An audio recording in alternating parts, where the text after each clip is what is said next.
She was on the balcony one minute and gone the next. A young woman who stepped aboard a cruise for a family vacation and simply disappeared. Hit subscribe and ring the bell now so you'll get first-hand updates on this case and every new development as it breaks. Amy Lynn Bradley vanished from Royal Caribbean's Rhapsody of the Seas in late March 1998, and every fact about that night has been combed, re-examined, and argued over for more than 2 decades. Official records say the ship left Aruba bound for Curaçao, and sometime in the early hours of March 24th, Amy was last seen by her father asleep on the family's cabin balcony. When he looked again roughly 30 minutes later, she was gone. Those basic, stark details are what launched one of the most baffling missing person investigations of the modern cruise era, an investigation that still has no answer.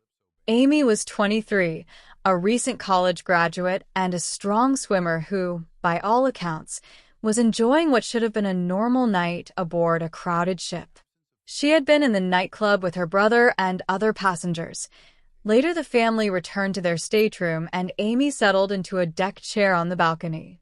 At about 5:30 a.m., her father saw her there and dozed off. After he woke and checked again, about half an hour later, Amy was gone. A ship-wide search and subsequent local searches turned up nothing. The FBI later took the case and keeps it open. Those last confirmed minutes are crucial because they define the window for any credible theory: an accidental fall, a deliberate disappearance, or an abduction. No physical searches or ocean sweeps produced evidence of a fall or an obvious accident, which pushed family and investigators to dig into eyewitness reports, the ship's crew and security procedures, and the messy trail of tips that followed. In the days after Amy vanished, her parents noticed and reported what felt like odd behavior the night before. Crew members who seemed unusually attentive and interactions that, in hindsight, didn't sit right with them. Those impressions weren't proof, but they shifted the family's attention toward the possibility that someone on board, perhaps a crew member or a performer with access to passenger areas, had taken an interest in Amy. Cruise ships are effectively small cities at sea, with crew and entertainers moving through public areas and cabins late into the night. That environment makes reconstructing movements hard years later and raises questions about who could have moved unnoticed or misdirected attention during the early morning window. Investigators interviewed multiple crew members and collected recollections that complicated rather than clarified the picture, leaving more questions than answers. One of the most persistent threads was testimony from witnesses who said they saw Amy with a member of the ship's band. That musician, Alastair Douglas, was named by people who said they saw him with Amy as the ship approached Curaçao. Douglas was interviewed and later took a polygraph. He has consistently denied wrongdoing. Still, the allegation fit an otherwise painful puzzle. Someone she knew from that night, not a stranger in the dark, had been seen near her after she was last seen by her family. Whether that encounter had anything to do with her disappearance remains unproven. Decades of re-examination have yielded nothing that ties Douglas or any particular crew member definitively to a crime, but the report pushed investigators to scrutinize the social dynamics of the nightclub and the behaviors of performers and crew who had unmonitored access to passenger areas. Hours after Amy went missing, the family noticed another odd detail. Formal night photographs taken of the Bradleys and other passengers had been removed from the ship's photo gallery. Whether that removal was an innocent operational choice, a mistake, or something more sinister was never established, but for the family it added to the sense that evidence was being lost or hidden in the rush and confusion that followed. Over the years, eyewitness memories shifted, timelines were reassembled and reassembled again, and small items that might once have been crucial were either misfiled or lost, something family members and outside investigators have argued may have cost the case the chance for earlier resolution.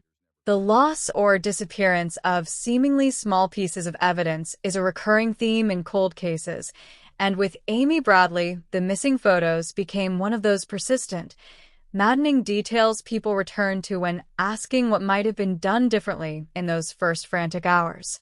In Curacao that morning, a local cab driver told authorities he remembered seeing a young woman who matched Amy's description disembark and ask to use a phone. On its face, this is a simple, human detail. Someone needs to call or find help. But it complicates the ocean accident theory, because if Amy stepped off the ship in Curacao, she would have been on land. And suddenly the trail stretched beyond maritime search patterns into local leads, taxi fares, hotel records, and far more diffuse international investigative work. The cab driver report has never been verified with camera footage or local police records that would create an unbroken chain. It remains a single, plausible-sounding observation in a list of many that still resist confirmation. Because the ship had docked and some passengers did disembark, the possibility of Amy being taken ashore, willingly or not, could not be dismissed and therefore broaden the reach of the inquiry. Over the years, multiple alleged sightings surfaced. Tourists, service workers, and even a U.S. Navy member claimed to have recognized Amy in ports or locations where trafficking networks are known to operate. Many of those reports included specific details meant to make them credible. Tattoos Amy had, a navel ring, and those unique markers are part of what investigators and the family continue to point to when assessing sightings. Such specifics matter because eyewitness accounts that reference tattoos or jewelry are easier to evaluate than vague recollections. Still, the passage of time, poor quality photos, and the human tendency to find patterns in faces create a fog of conflicting claims. The family has long feared Amy was taken into a trafficking network. Those networks do operate in many regions, but proving any single sighting was Amy beyond reasonable doubt has proved elusive. Investigators followed leads tied to sightings, but none produced a conclusive photo, arrest, or rescue that would end decades of speculation. Desperation made the Bradleys vulnerable to a cruel con man named Frank Jones. Posing as someone with inside knowledge and the ability to rescue Amy from armed captors, Jones convinced the family to hand over large sums and gifts totaling in the hundreds of thousands of dollars. The scam devastated the family's finances and created false hope, wasting precious time and resources that might otherwise have gone to legitimate investigative avenues. The emotional cost was as severe as the financial one. Trust was eroded, public attention shifted from factual leads to sensational claims, and the family was left to rebuild both their lives and their public case in the wake of betrayal. The Jones episode is a stark reminder of how cold cases can invite opportunists and how badly such scams can derail serious investigative momentum. 7 years after Amy disappeared, a photo surfaced on an escort website that some investigators and family members believed resembled her. Researchers and anti-trafficking advocates scanning advertising sites flagged the image, and private investigators performed forensic comparisons of facial features, tattoos, and other markers. Some analyses suggested a compelling resemblance. Others cautioned that digital editing, low resolution, and the passage of time made definitive identification impossible. That photo gave the family renewed hope and justified further inquiry, but it still fell short of legal proof. The debate around the image highlights both the promise and limits of forensic comparison in cases where original evidence is thin and the online environment noisy. In 2010, Amy was declared legally dead in absentia, a civil step families sometimes take to settle legal and financial matters after a long disappearance. That declaration, however, does not close criminal investigation.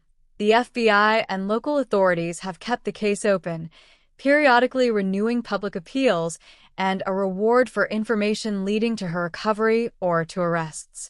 The case continues to resurface in public conversation whenever new leads appear or documentary work revisits the story.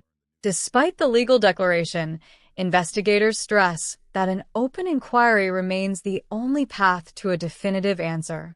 Amy Bradley's disappearance is a study in how fragile the search for truth can be. Small delays, lost photos, unverified sightings, and one cruel con artist all compounded into decades of uncertainty. Several consistent facts stand out. The narrow window during which she vanished from the balcony, multiple eyewitness accounts that reference tattoos and a navel ring, and the family's unrelenting belief that she did not walk away. Early investigative delays, whether from jurisdictional confusion, incomplete searches, or the chaotic nature of cruise ship record-keeping, may well have cost opportunities to preserve evidence. The human cost is sharp. The Bradleys endured grief, financial ruin, and the slow burn of public attention that cycles from outrage to forgetfulness and back again. Law enforcement keeps the file open, and public interest occasionally resurges, but no conclusive proof has emerged to explain what happened that night. This is more than a true crime outline of sightings and cold tips. It is a family's life cleaved in two by a single, unanswerable night. The story of Amy Lynn Bradley raises hard questions about how we investigate disappearances in transit places like cruise ships, how grief leaves families vulnerable to exploitation, and how time erodes evidence while magnifying the need for answers. If you have any credible information about Amy Bradley's disappearance, law enforcement asks that you contact the FBI. This case is still active, and any verifiable lead matters.